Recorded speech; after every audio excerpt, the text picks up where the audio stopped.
As I said before, I got to keep experimenting with the light in my shop. I've got 12 fluorescent lights, 8-footers, in the main shop area. I've got another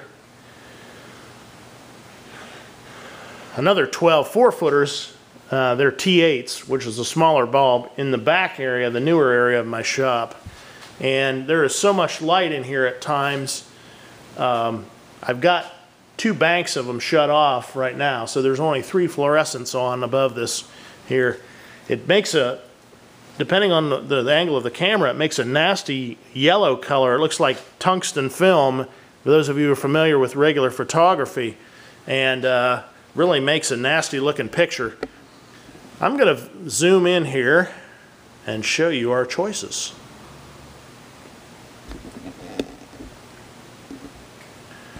Take it out just a little bit.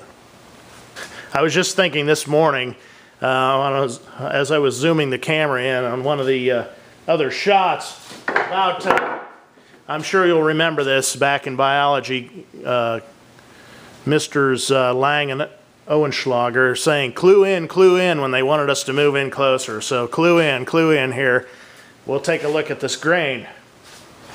Now, we have here what is more called a rift cut, and what that means is if you would take a tree trunk and cut it right in half, saw it right down the middle from top to bottom, and lay the slabs open, what you'll see is naturally a tree is a cylinder.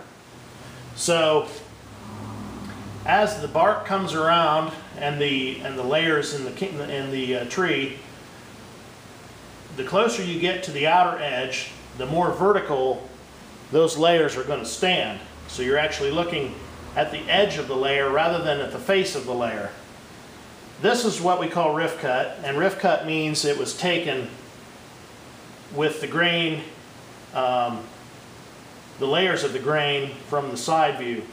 Now, a lot of times you'll get, when you do that, depending on the angle of the saw cut, you'll get what they call quarter sawn, which is purposely cut so that the layers are stood on edge, and rather than the wide arrowhead shaped grain that you're used to on a piece of lumber. So this was cut, remember how wide that piece was. I'm going to back the camera out because you probably can't see my hands.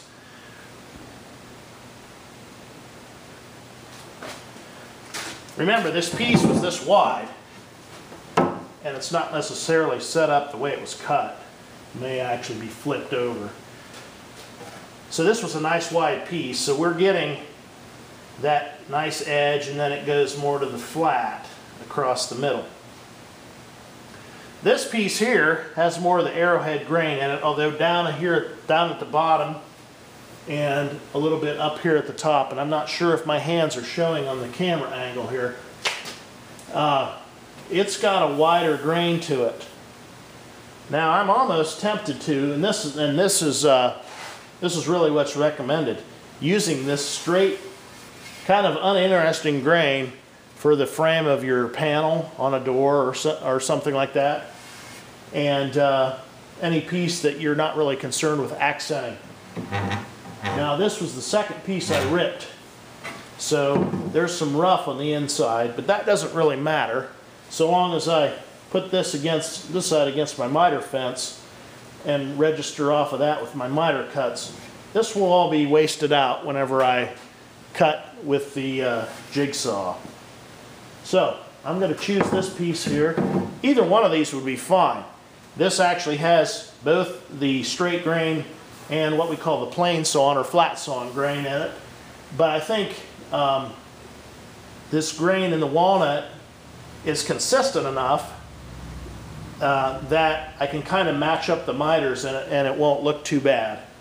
Here it's pretty good and consistent, even though down there at the bottom and up here towards the top, and like I said, I don't know if my hands are showing on the camera, the grain widens out a little bit, but depending on how I position my pieces, I can make that work out.